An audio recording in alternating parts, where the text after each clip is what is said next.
வணக்கம் கும்பராசி அன்பர்களே. நெக்ஸ்ட் ஜென் மீடியா என்ற இந்த காணொலியின் மூலம் உங்களை சந்திப்பதிலே பெருமகிழ்ச்சி. அன்பர்களே, உங்கள் ராசியிலிருந்து கடகராசிக்குள்ளர அமர்ந்திருந்த சூரியன் கொஞ்சம் வெளியில் வந்து சிம்ம ராசியில் உட்கார போகிறார்.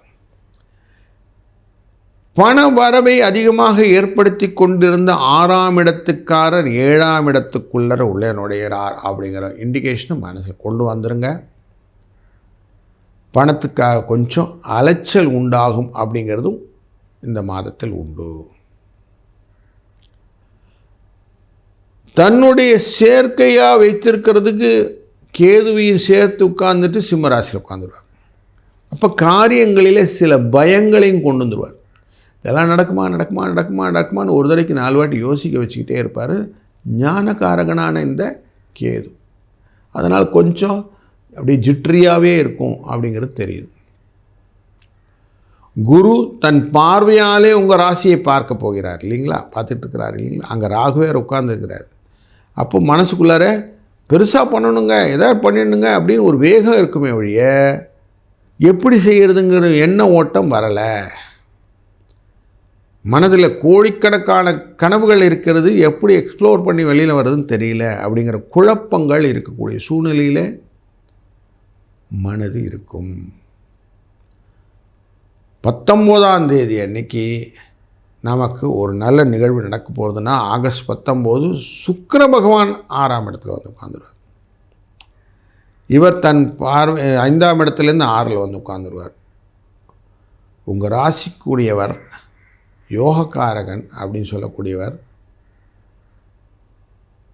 இவர் 6ஆம் இடத்துல வந்ததும் தேவையற்ற மனக்கவலைகளை அதிகப்படுத்தி காட்டிவிடுவார். என்னத்தை செய்கிறது போங்க, எப்படியோ போனேன், ஒன்றும் விளங்கலை, இந்த மாதமும் நல்லா வரும்னு பார்த்தேன், ஏதோ சொதப்புதுங்க அப்படிங்கிற ஒரு மனக்கில் ஒரு குழப்பத்தை கொண்டு வருவார் அப்படிங்கிறது தெரியும். சனி பகவான் உங்கள் ராசிநாதன் குடும்பஸ்தானமான மீன ராசியில் உட்கார்ந்துருக்கிறாரு. அங்கே வக்கரமாக உட்கார்ந்துருக்கிறாருன்னு பார்க்குறோம். இதனால் குடும்பத்தில் சில மருத்துவ செலவுகள் உண்டாவதற்கான வாய்ப்புகளும் நமக்கு நிறைய தெரிகிறது. 3ஆம் இடத்தில் முயற்சி ஸ்தானம் வெற்றி ஸ்தானத்துக்குரிய செவ்வாய் கன்னி அப்படிங்கிற இந்த ராசிக்குள்ளார அமர்ந்திருக்கிறார். உங்கள் ராசியிலிருந்து பார்க்கும்போது 8ஆம் இடம். இங்கே உட்கார்ந்துருக்கிறதுனாலையும் உங்களுக்கு தேவையற்ற அலைச்சல்கள், மனதிலே பயங்கள் இதெல்லாம் இருக்கும். செப்டம்பர் 14ஆம் தேதி அன்றைக்கி கொஞ்சம் மூவ் ஆகி துலா ராசிக்குள்ளே வந்துடுவார். காரியங்கள் நடக்கும், சிலதெல்லாம் நின்று நடக்கும் அப்படிங்கிற இண்டிகேஷன் தெரியுது. லாபம் அப்படிங்கிறது எங்கே சார் இருக்குது, எங்கன்னுமே இல்லையா அப்படின்னா 2ஆம் இடத்தில் இருக்கக்கூடிய குருவின் பலனானது நமக்கு மிதுன ராசிக்குள்ளே உட்காந்துட்டு பாருங்க, அங்கே தான் லாபம் ஸ்டார்ட் ஆகுது. ஏன்னா தனுசு ராசியை அவர்கள் பார்க்கிறார்கள். செவ்வாய் தனுசு ராசியை பார்க்கிறார். மற்றும் மகர ராசிக்கும் கும்பராசிக்கும் உரிய இந்த சனி பகவானும் தனுசு ராசியை பார்க்கிறார். அப்போ லாபத்தை 3 கிரகங்கள் ஒன்றாக சேர்ந்து பார்க்கக்கூடிய இந்த மாதத்திலே மற்றும் ஒரு சிறப்பு அப்படின்னு போய் பார்த்தோம்னா, குரு சனி செவ்வாய் சுக்கிரன் இந்த 4 பேருக்குமே பிறந்த மாதம் இந்த ஆவணி மாதம். குருவின் பார்வை 11ஆவது இடமான லாபத்தானமான தனுசு ராசியிலே அமரும்போது 25ஆம் தேதிக்கு மேல் உங்களுக்கு லாபம் உண்டாகும். செவ்வாய் 25 அன்று பிறக்கிறார். 17ஆம் தேதி ஆகஸ்ட் அன்றைக்கு சனி பிறக்கிறார். 4ஆம் தேதி செப்டம்பர் அன்று குரு பிறக்கிறார். 16ஆம் தேதி சுக்கிரன் பிறக்கிறார். அப்படிங்கிறது இந்த 4 கிரகங்களுடைய பிறந்த நாள் போது கிஃப்ட் உங்களுக்கு உண்டு. நல்லதொரு மாற்றங்கள் உண்டு. முக்கியமாக வேலை இல்லாத நண்பர்களுக்கு வேலை கிடைக்கும். புதிய வேலை வாய்ப்புகளை இருக்கிற கம்பெனிலேருந்து மாறணும் ஆசைப்படுறவங்களுக்கு அதுக்கான ஆப்பர்ச்சுனிட்டி கிடைக்கும். எண்ண ஓட்டங்களிலே கடன் பிரச்சனைகள் நிறைய இருப்பவர்களுக்கு கடன் குறையும். திருமணத் தடைகள் நீங்குவதற்கான வாய்ப்புகள் நிறைய இருக்குது. புதிய வரன் அமைவதற்கும் வாய்ப்பு உண்டு.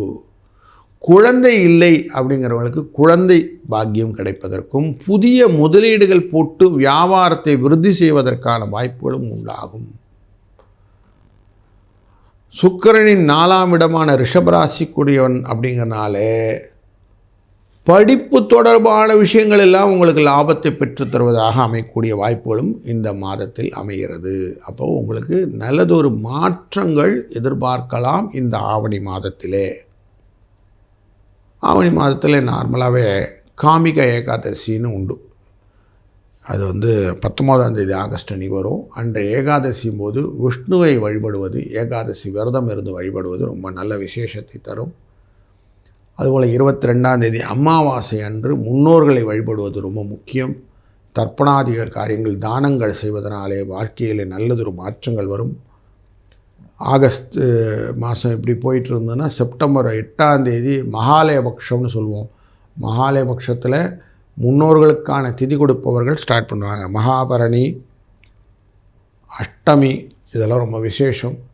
அந்த மத்தியாஷ்டமியும் போதெல்லாம் நீங்கள் முன்னோர்களுக்கான திதி தர்ப்பணங்கள் செய்யும்போது உங்களுக்கான கஷ்டங்கள் நிவர்த்தியாகி வாழ்க்கையிலே முன்னேற்றமும் நல்லதொரு மாற்றமும் உங்களுக்கு சேரும். அப்படிங்கிறதுனால இதெல்லாம் கேபிட்டலைஸ் பண்ணிக்கலாம்.